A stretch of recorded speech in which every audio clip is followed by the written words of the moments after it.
ഇവാഞ്ചലിയും അനുദിന സുവിശേഷ വിചിന്തനം.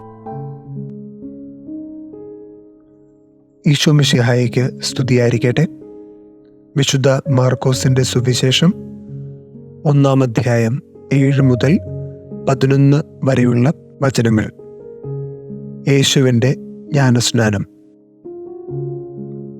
ഇന്നത്തെ സുവിശേഷത്തിൽ ഈശോ സ്നാപക യോഹന്നാനിൽ നിന്നും സ്നാനം ഏറ്റുവാങ്ങുന്നതും അതേസമയം സ്വർഗത്തിൽ നിന്ന് ഒരു അരുളപ്പാടുണ്ടാകുന്നതും നാം വായിച്ചു കേൾക്കുന്നു.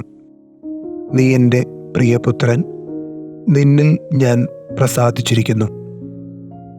ജ്ഞാനസ്നാനം എന്ന വലിയ കൂദാശയിലൂടെ ഓരോ ക്രൈസ്തവരും ക്രിസ്തുവിൻ്റെ മകളായി തീർന്നിട്ടുണ്ട് എന്നുള്ള ബോധ്യം നമുക്കുണ്ടോ എന്നുള്ള വലിയ ചോദ്യം ഈ സുവിശേഷ ഭാഗം നമ്മോട് ചോദിക്കുന്നു. ജോർജ് മത്തിസൺ എന്നൊരു ആംഗലേയ കവിയുണ്ട്. ഇദ്ദേഹത്തിൻ്റെ കവിതകളെ രണ്ടായിട്ട് നമുക്ക് തിരിക്കാം. ആദ്യ ഭാഗം പ്രണയ ഗീതങ്ങളാണ്, രണ്ടാമത്തെ ഭാഗം ഈശ്വര ഭക്തിഗാനങ്ങളും.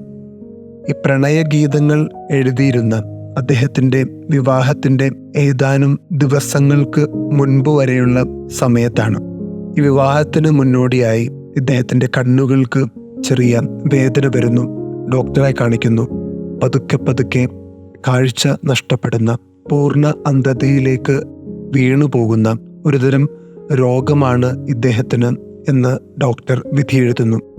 ഒരു അന്ധൻ്റെ കൂടെ തൻ്റെ ജീവിതം ഇനി നശിപ്പിച്ചു കളയാൻ കഴിയില്ല എന്ന തീരുമാനവും ആയി അദ്ദേഹത്തിൻ്റെ ജീവിത പങ്കാളിയാകാൻ പോകുന്ന പെൺകുട്ടി ജോർജ് മത്തിസനെ ഉപേക്ഷിച്ച് പോകുന്നു.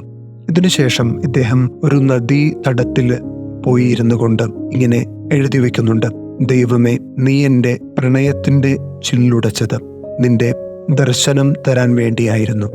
നീ എൻ്റെ സൗഹൃദങ്ങളുടെ ക്ഷണികതയെ ബോധ്യമാക്കിയത് നിന്റെ നിത്യതയെ ഓർമ്മിപ്പിക്കാൻ ആണ്. ഓരോ ക്രൈസ്തവനും ദൈവത്താൽ സ്വന്തമാക്കപ്പെട്ടിരിക്കുന്നു എന്നുള്ള ബോധ്യത്തോടുകൂടി ഈ ജീവിതത്തിലൂടെ കടന്നു പോകേണ്ടവരാണ് എന്നുള്ള ഒരു വലിയ തിരിച്ചറിവ് നമുക്കുണ്ടാകട്ടെ.